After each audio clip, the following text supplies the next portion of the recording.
corporate governance and constitutional crisis in Kenya began immediately after independence via the introduction of executive-driven constitutional amendments to the Independence Constitution.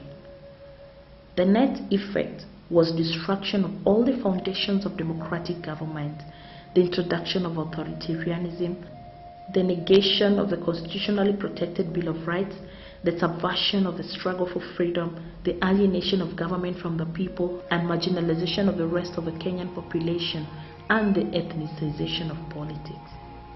The current constitution is a constitution that many of us feel was not our process, was not our document. It may have issues there that may be favorable to us, issues that we agree with, but the ownership still lacks.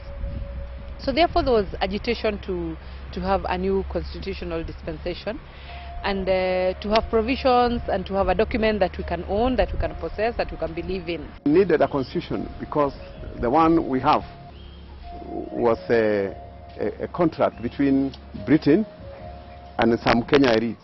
Almost immediately after December 2002 elections, the then newly elected President Mwai Kibaki pushed back his promise of a new constitution to June 2003. The second stage of the Review Act, the Constitutional Conference, began in late April 2003. Bomas was representative in the sense that it was the first time Kenyans of diverse opinion, regions, ethnic communities, cultures were meeting together. To that extent, it was representative. But in terms of constitution making, one could say it wasn't as representative, because then it required that people who are going to make a constitution are directly elected by the people. The Boma process wanted to have a constitution without a referendum. They wanted to defeat the people process, or the NCC option of a people-driven process. In 2004, it became apparent that the government wanted to hijack, the NAC government wanted to hijack constitutional reform, especially after the Bomas conference had been closed. It was on this foundation the multi-sectoral forum Yellow movement was initiated in early 2005 to jumpstart the review process. This was after the civil society organizations realized that the emergent political elite had consolidated itself and had delayed the review process for their own selfish interests. MSF mandate was to review contentious issues in the Bomas draft constitution, isolating, agreeing on, and framing contentious issues for purposes of a referendum, and provide timeframes for the enactment of a new constitution. We wanted to engage in dialogue, that we should respect the process as it is, that the Bomas process was a legitimate process which we felt should be recognized by all stakeholders, and it should be allowed to run the full course. The government didn't want it because it was going to create the place of an executive prime minister. So they were contending not about the basics of the constitution, but the basics of who will take the knife to cut the cake. Since the political class stole it, the review process at Bomas, the Yellow Movement's task immediately after that was to restore, to reinvest back the process to the Kenyan people. Despite almost a year of negotiations, the Bomas draft was never enacted by Parliament or presented to the public for a referendum.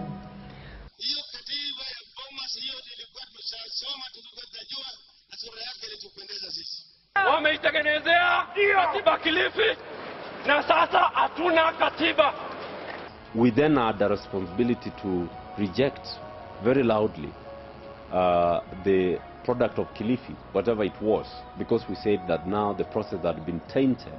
It was no longer people's process. In fact, Kilifi was not even the whole of the parliamentary committee. It was now the section of government that was belonging to NAC Kenya, or NK as it were. It had gotten to a point that the only language that the government would hear was to mobilize the people. Nobody is going to stop people's power. Parliament haiwezi ikadebate katiba.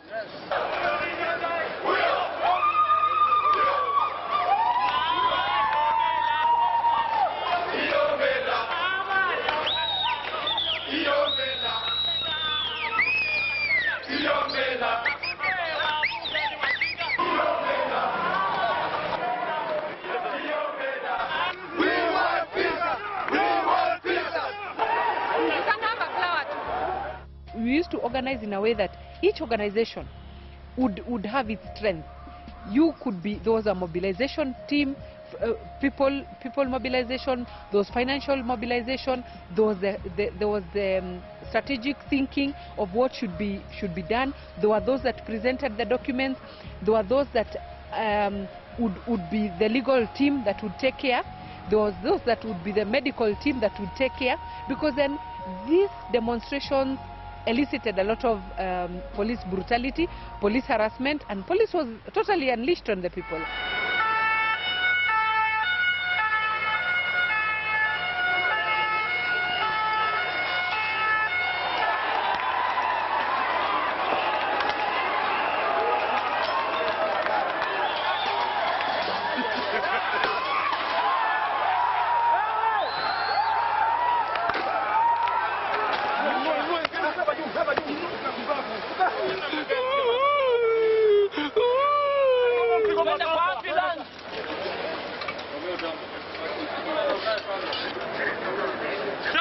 Down with Parliament down! Down with Parliament down! You are trying to overthrow a constitutional order or replace it with a different one.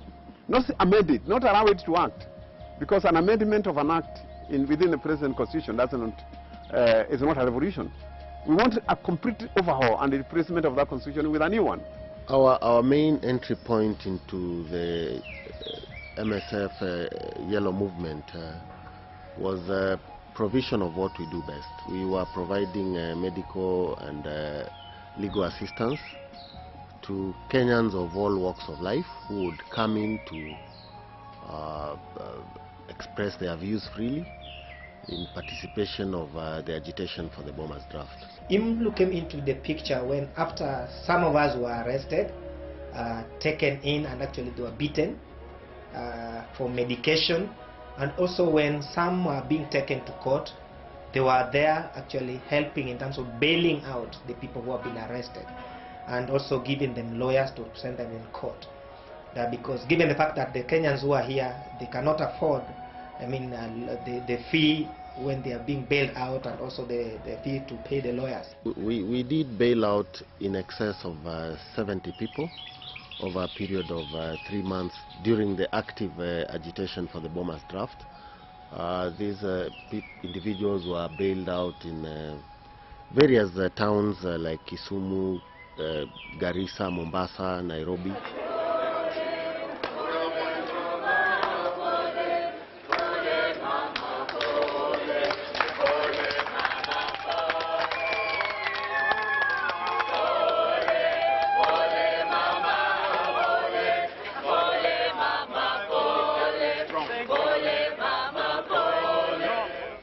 In terms of treatment, we offered treatment in excess of 100 individuals.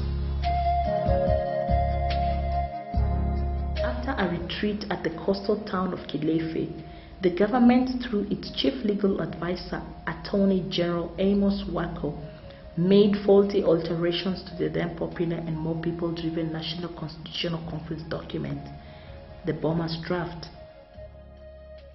In July, when the constitution was brought from Kilifi and handed over to Wako, and you remember debated in Parliament, the Yellow Movement came out in a huge force to resist the attempts to impose on the people a completely tainted constitution and process. Wameitengenezea katiba Kilifi na sasa hatuna katiba. Kweli ama urongo? Kweli ama urongo? Katiba ya Kilifi, katiba ya Kilifi, katiba ya Kilifi.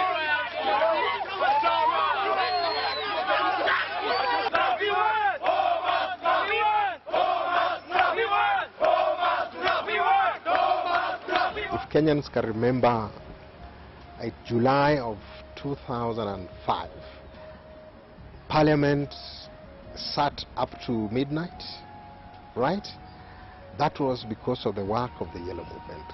What we did in partnership with the majority of the Kenyan people, we collected 4 million signatures, and we presented a public petition under Standing Order number 20 of the National Assembly standing orders. And this was presented to the floor of the House, and it had to be debated. So the Speaker ruled that it had to be admitted, and therefore it delayed the discussion. Our strategy was that Parliament was supposed to be stretched so that the time limit given to them would pass, and therefore we would have a stalemate, which would then give the Kenyan people opportunity to take back the process. We did participate in our own individual respective ways in duly informing Kenyans that the draft document that had been placed for deliberation, that had been published by the executive, was not the document that emerged from Bomas, and we left the decision to the Kenyans.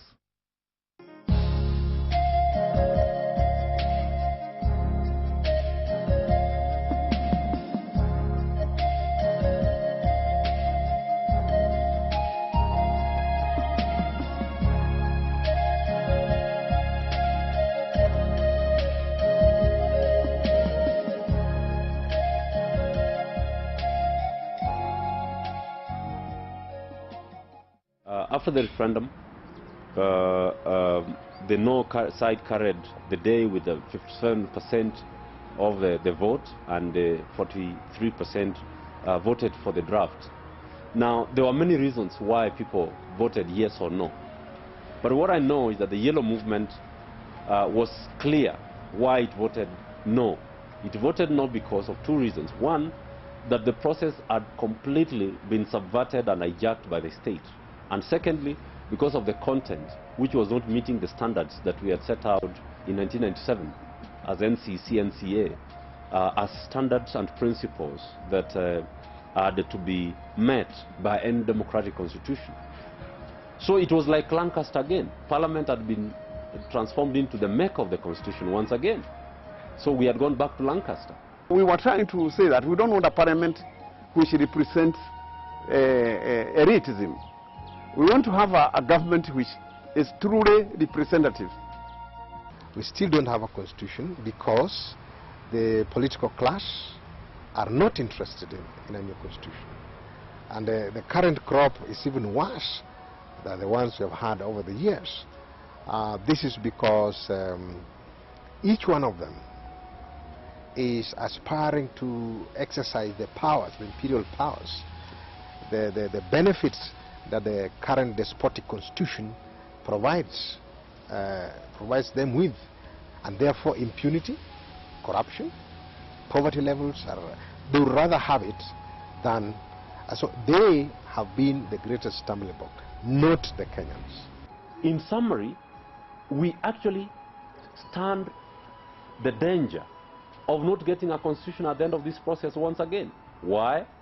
Because once this thing goes to Parliament, after the committee of experts and the reference group have done that due diligence and listened to the people and drafted what might look like a good constitution, once it arrives in Parliament, the ODM and PNU are going to be divided. That you can predict as sharply as and as surely as day follows darkness. So once the Parliament disagrees, we'll go back to 2007, 2005 July, when Parliament was unable to agree on the contents of the Constitution. And once one side of Parliament does not agree with the contents of the Constitution, then you have them out there campaigning against the draft Constitution. So we are headed to a 2005 scenario.